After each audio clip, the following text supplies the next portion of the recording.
Amani. How we feeling? I feel good, and I'm just like on cloud nine right now. Honestly. Yeah, you make me feel really good and very appreciated and just valued and just you definitely aim to get to know me, and the way you just go in and break down the walls. Like, Let me in. I'm knocking. Let me in. Open up back with that. the pickle. At least now I've laid my cards out. You see both decks. Now you choose. Yeah. Can we give you a kiss on the cheek? Oh, thank you. Okay, let's go. Yeah, for sure. As I'm here, I'm trying my best not to think about Keenan. Yeah, as you should. And I'm doing a good job, Yeah, I think honestly. you have. I think you have. Honestly, I'm just having fun. I'm doing me. But, like, you know that I have deep feelings for Keenan. I know. And, like, I would hate to play with anybody's emotions. Yeah. Everything. I fell asleep on him, y'all. I ain't gonna lie. I said, look, I'm sorry. I'm sorry, baby. When I need to sleep, I need to sleep. Beautiful. How sweet.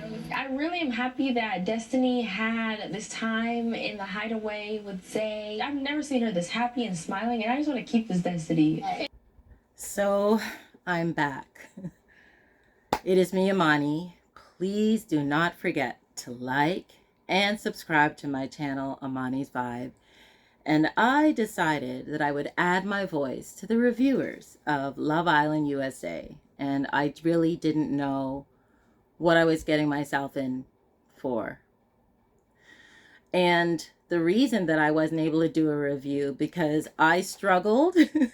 I am a mentor. I work with young people, and I've actually watched all the seasons, but none of the other seasons were like what happened on this season, the 19th and 20th episode. So what I will do first is, because I think I was saying all the young ladies' name wrong because I really was not paying them any attention. So first I will let you know the ladies that went to the villa. So I believe I called Ashley Taylor. Sorry. So there's Allie, that's all American. I call her Miss America. Naja, she's the one that's like KK 2.0. Taylor, 1.0. That's the one that's with Josh. Then there's Ashley. She's the one with the bob. Sorry that I called you Taylor the other day, but forgot all your names. Then there is Deja, and she's the one that's talking to Mike. And then there's Bobby, who said that she was highly oversexual, and that was actually how she introduced herself, and guess what? She was not lying. Did I miss anybody? Allie, Naja, Taylor, Ashley, Taylor, part 2, and Deja and Bobby. So I'm going to start with Thursday night. So here are the notes that I actually took. It starts out with Marco with Hannah 4.0, his ex, and he tells her pretty much he's not open, and best of luck, pretty much. Bergie, who has said he's only had 2 girlfriends in his life, or maybe he kissed 5 girls, he said that if one of his exes came back, that he'd be shook. Go on, Bergie, with the vernacular. But the girls, after Hannah 4.0 leaves and Marco's like, see ya, wouldn't want to be a pretty much, she tells the girls though that, but he would say, but maybe if, and the girls are like, hey, that's some cracked door energy. That's some cracked door. It was not cracked door. That door was closed. He shut the door.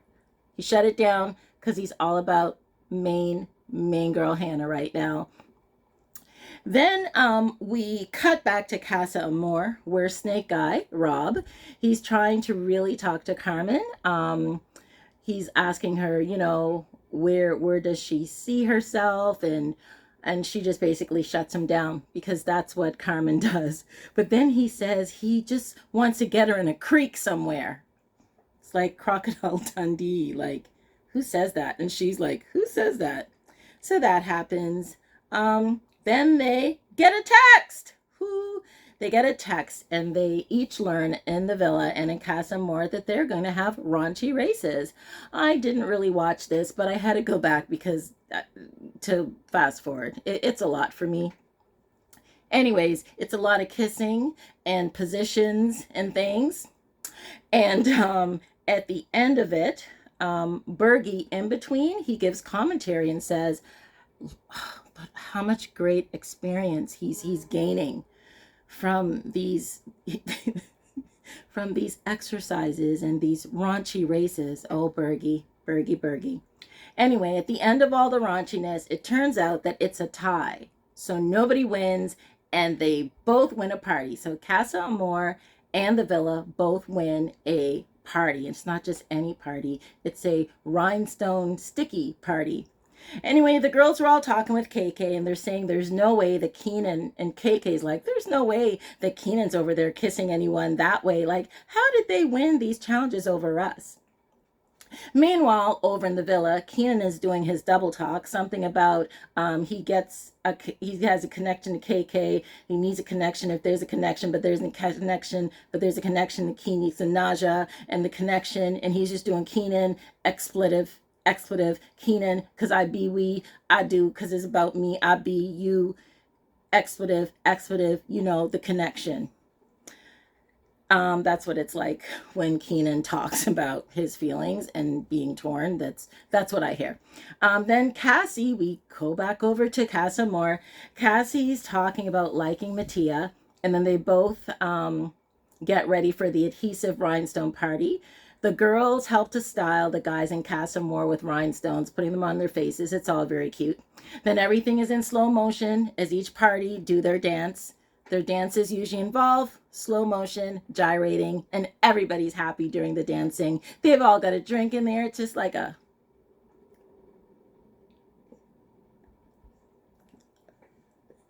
slow motion party. And then Snake Guy, K-Rob, he once again tells Carmen that he likes her. And that could she just try, to give 100. And she's like, you know what? I can give you 80%, but I'm still going to sleep outside. Then we cut over to Bergie at the villa, and he talks to Allie, because he's excited about their connection. God bless her. But she's straight up, and she tells him that basically she's not interested. She doesn't know what she's interested in, but it's not you, Bergie. But she says that in the nicest way. She's like, I'm not just trying to get a ticket to get into the villa. I actually admire that she was honest, because at this point, they just keep trying to set Bergie up and send these people for him, but whatever. She was real. Bergie laughs, but he looks completely hurt, and his fashion, on point, black shirts, looking good, and says, yeah, but you're in the top of my area. I think he meant list, but he said area. Anyways, then Jonah and Taylor establish that they like each other. Then Destiny and Zay are talking, and Destiny can't stop laughing. She does this. She does that, and then she says, oh, poo, and gives him a hug and talks baby talk. It's very interesting, Destiny. I don't understand, but that's what she did. Then Bergie talks to Taylor 2.0, the other Taylor. She's got a little bit of a twist to her. And he takes her up to, soul ties. Woo, that's where things get deep. And he talks about making brownies and a chocolate Swiss cake roll, and how he has the recipe in his journal. And Taylor says, Bergie, the thing about you is that you make me feel like I'm in a safe space. Deja and Mike are talking, blah, blah, blah, blah, blah, blah. Amani and the soccer coach, I believe his name is Kyle, they actually really hit it off. You saw that in my earlier clip. And though she's really been flirting actively with everyone, it looks like her mind's not on Keenan anymore, because originally she was after Keenan. That show ends on Thursday night. It ends with Keenan and Naja, and they're in a situation, a pants situation, and then it's lights out. Now it's Friday, episode 20, and this is where it's hard for me, but I'm just gonna tell you my notes. I felt a bit disgusted, but maybe that's my age, you know what I mean? And maybe that's me wanting to go to the villa. You know how they have the nanny? I wanted to go in there like a sex educator and talk to them about safe sex or no sex at all, and remembering who they were, and that they're all on television, and that all their parents and family and friends are seeing everything that they're doing. I just wanted to whisk in there and be like, young people, remember who you are in the world, and don't lose yourself in all the lust and stuff. However, I watched tonight. But I think the reason that I was also really taken aback is because I have watched all the other seasons and it's never been so focused on sexuality. And it's reminded me a bit more of like The Bachelor, when they're getting ready to decide who they're going to take home, and they can decide to go into the special room or whatever. It was just feeling like that. It felt like so much. It just felt like pressure. You know what I mean? And I do follow what the stands and the fans say on the app and also on Reddit, and they don't like Destiny, but I'll tell you why. Destiny is still one of my favorite people in a little bit. And then I do really wonder if the producers are supporting these young people while they're making these decisions. Like, and I know that's what it is. It's being young. You're not really thinking about it. A lot of them are in their early 20s. Like I said, they're like, early 20s to 27, 28. But the show opens with the hideaway, where they learn that both villas can choose two people to go in the hideaway. And so the villa, they choose Bergie and Taylor 4.0, and they're all cheering Bergie on. It's all very strange and very Handmaid's Tale again. And then at Casa Amor, they choose Destiny and Zay. Destiny, straight up, has these cute pajamas. They're pajama shorts and a pajama top, pretty long sleeves. It's a cute shorts. It's like stuff I wear. And she's like, I'm tired, and literally falls asleep. Like, the next scene is Zay like moving her because she's across the bed, her favorite position.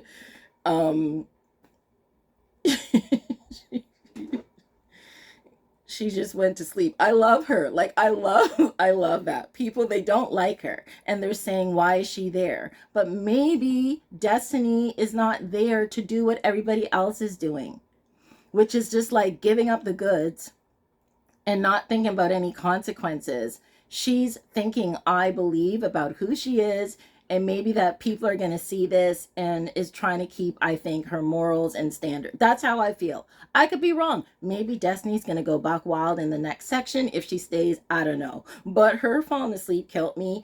And Bergie and that woman in the room with Bergie talking about how he's uncomfortable, it just all made me uncomfortable. It was very hard to watch. I didn't really watch it, but whatever.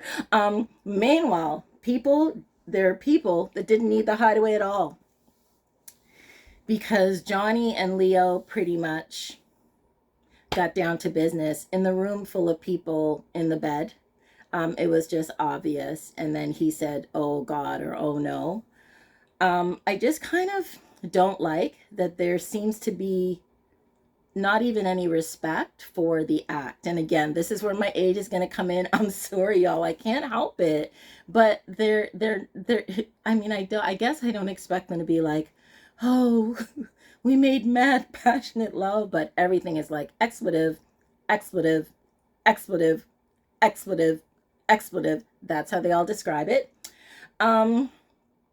Snake Eye, I'm starting to really like Snake Eye, because I think he actually really does like Carmen, and he's actually trying to not be as sarcastic, and he's really kind of giving it his all, and his schmizing is getting even more intense, but Carmen is doing what Carmen does. So the next morning after the hideaway, Destiny and Zay come skipping down the stairs like two happy little kids to report about their night. Meanwhile, this attention is supposed to be on Bergie, but the producers have Leo mic'd. Everybody's mic, but they have his mic above what they're talking about to Bergie. And Bergie's just saying like, oh, we made out a couple times. And the guys are like, that's good, Bergie, that's good. But meanwhile, Leo is saying expletive, expletive, we did expletive. And then Marco's like, you did expletive? And he's like, yes, we did expletive. And Marco's like, are you going to take her back? Like, are you going to choose her? And Leo's like, I don't know. Then Leo's exhausted. He has narcolepsy now after his heavy night.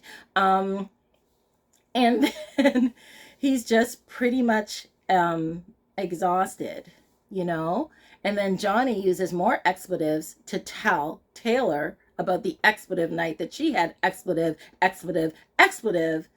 And I know it's just lust and they're not going to be in love in one day, but I don't know. I'll be honest. I felt sad. I just felt sad. I don't know. I couldn't I just didn't get it. But expletive. So then even Keenan though and Marco are kind of disgusted with Leo and they're kind of berating him. Keenan, of all people, who's there with KK 4.0, Naja, who's also like really, putting the moves on him. And even he's been trying to like back off of her a bit with his strange commentary about priority this, whatever it is that Keenan says when he's talking, I don't know. Um, and then Leo talks to Johnny about how she's just being her and how he likes that. He's telling her that she has his head scrambled up like some eggs. Listen, I don't know what happened between season 4 and season 5, but I'm completely confused. Anyways, so he talks about the egg analogy. Carmen then tells Cassie that if she never met Kenzo, that maybe she could like Rob. So that's hopeful. The consensus in the chat and everywhere is that Carmen knows Kenzo before the show. But they said that before about another couple, and they actually didn't know each other, though they lived in the same place. I don't know. All I know is that she gave everybody the cold shoulder and said she was a slow burner until Kenzo came, and then there was no slow burning, and she's just liked him, and she sleeps outside. So I don't know. I'm just watching it like everybody else. Cassie says that she feels like she's cheating on Leo, talking to Matthias. She's really struggling, but unlike Leo, he's not holding back or struggling at all.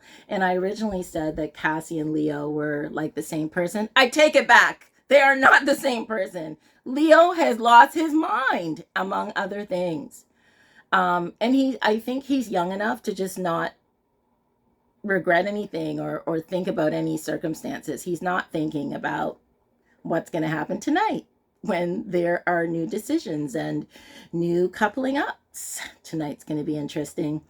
Anyway, then the dramatic part happens. Now, what I heard is that this is what they do on Love Island UK, which I've never seen, which is they actually will send a video text of what's happening. And I don't know if the producers did this because Keenan is really having a grand old time. Keenan, a grander one. I mean, Leo, a grander one. And KK is just all about him. Like, she's not opening up to really even talking to Brandon, who does genuinely, it seems, like her, because it is hard to tell who's playing a game on there. But he's very mature, but everything she talks about is Keenan. So they sent a video text where they can see what's happening in the villa.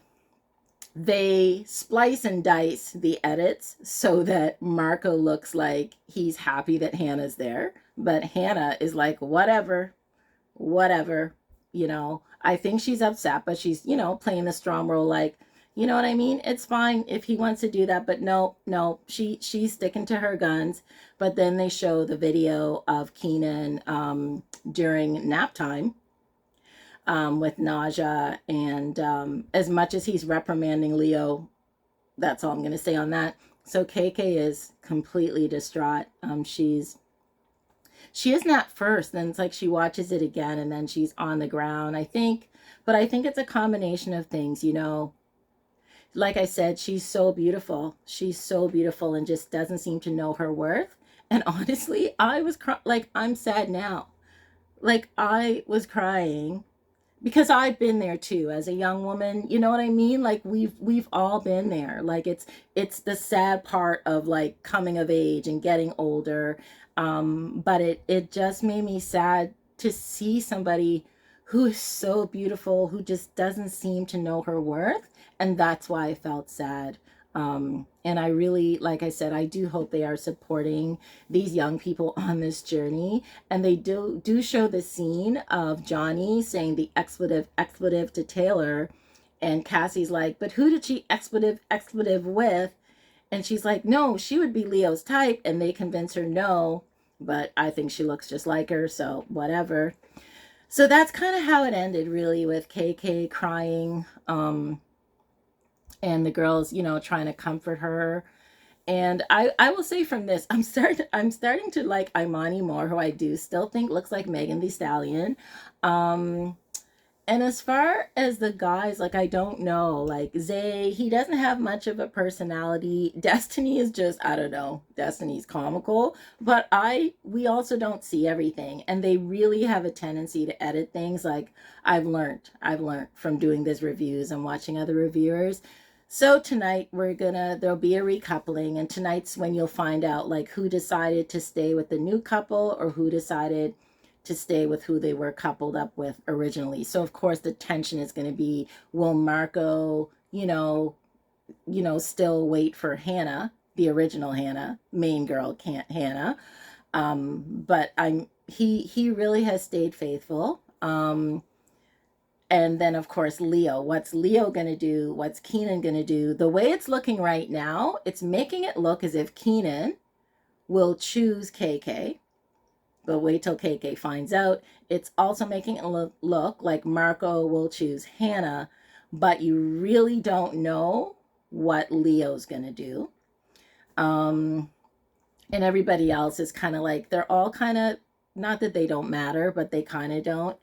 And then Bergie and Taylor, she had said that she liked him way early on. I don't know if people saw that. It's just sometimes hard to tell if people actually like the people or they just want to get on the show and try to win $100,000. You know what I mean? Anyways, that's my review, and I hope I did a good job. It was hard. Like, I really didn't want to do this review because I had such a hard time. I had such a hard time having to talk about this stuff. But I think for me, what I hope, because this is my channel and I am a positive vibes only kind of person, is I do hope that if there are young people that are struggling, whether it's with their self-esteem or with other types of things, that they do find somebody that they can talk to and get help. And I think that's really how I want to end, is that don't ever suffer internally or externally for anyone else, and peer pressure can even happen when you're older too, but really, I think about who you are, right? And I think that's my message. And it's kind of like that thing, like, everybody should just remember that you're beautiful from the inside out. That's whether you are a man or a woman, transgendered, queer, whatever, right? Just love yourself, okay? So that's how I'm going to end. I hope you like my review. That was Love Island, Season 5, Episodes 19 and 20. They took a lot out of me. Whoosh! Whoo. And that's what's up. Like and subscribe.